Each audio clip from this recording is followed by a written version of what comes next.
Hey guys, and welcome back to another video. I had a few people, well, enough people I should say, request that I make a video of this hopper. I call this the two-piece hopper. It's pretty simple, especially if you have a handle on the extended bodies, and if you don't, then that's okay. You can learn here. We're going to start off with tan uni thread, and as you can see here, I've got a strip of foam, tan foam that I've cut out. And you can see that I'm trimming one corner of that real thin so that it tapers there at the end. And you're going to want to fold that right in the middle of the bend. You're going to want to get that extended body wire right in the middle of that bend. And then I secure the end. I come under, make a second wrap,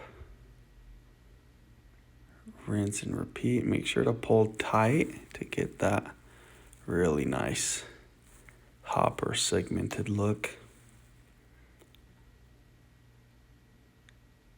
And then of course, soft whip finish. You don't need to pull too tight on this because as you'll see, we'll give everything a quick and a very light coat of liquid super glue.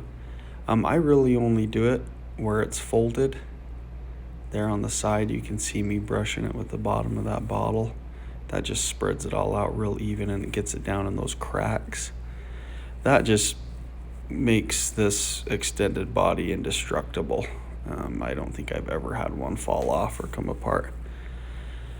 Okay, we're gonna go to a size 12 natural bend all-purpose hook. I buy these for my hoppers. As you saw there, I'm using Semperfli Nano Silk here. I believe it's 50 denier if I'm not mistaken. Take that extended body and with an X-Acto knife, you want to cut just a slit right down the middle of that body in the first two segments there so it can just fit right on. Don't cut too deep. And then lay some super glue down and secure it to the shank of the hook like so.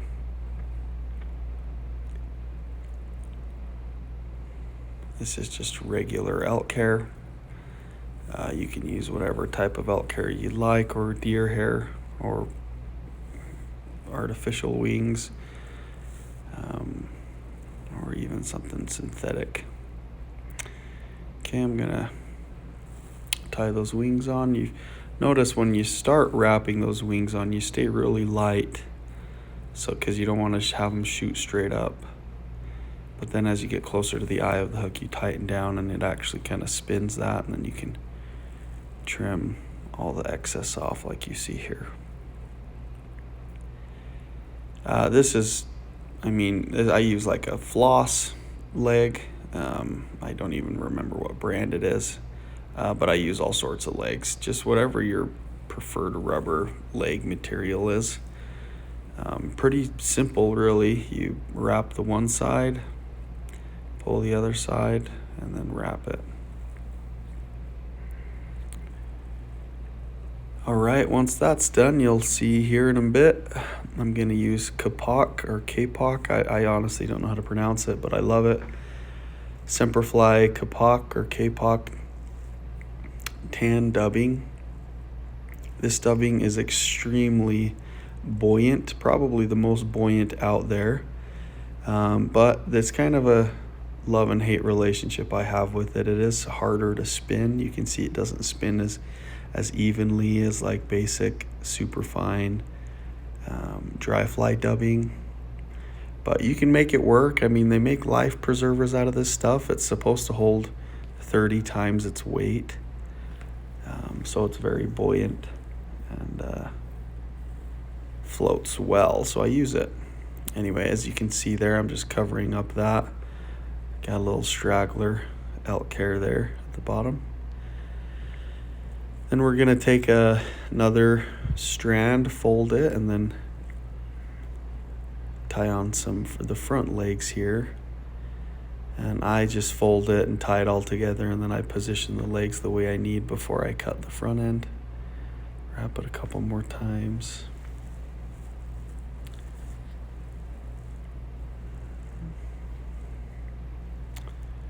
Okay, and then cover up that wrap, make the fly look nice.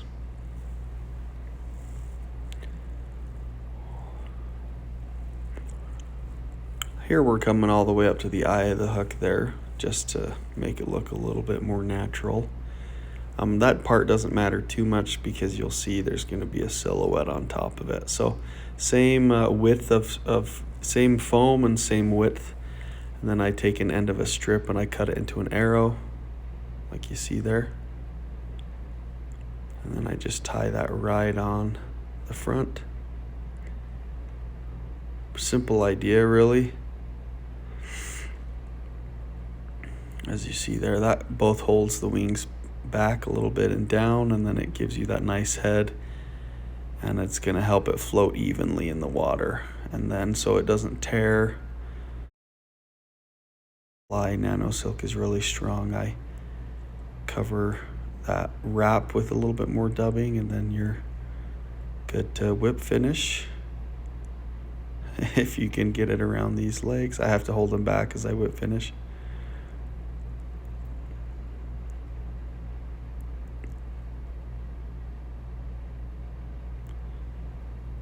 All right, last but not least, and honestly, you don't need to trim these the way I trim them. I know some people that like really long legs, and some patterns I see are a little bit shorter than what I do. But this works for me, you know, and I sometimes cut shorter legs.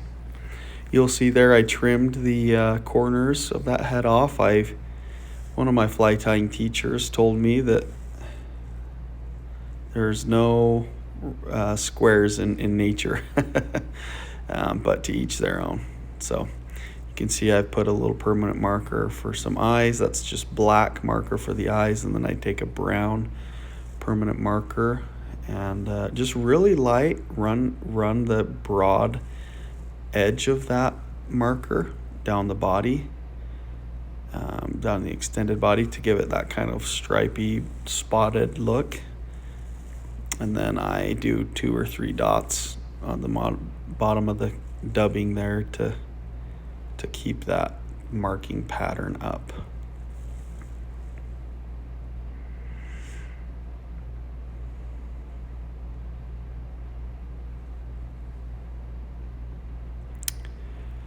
There you have it.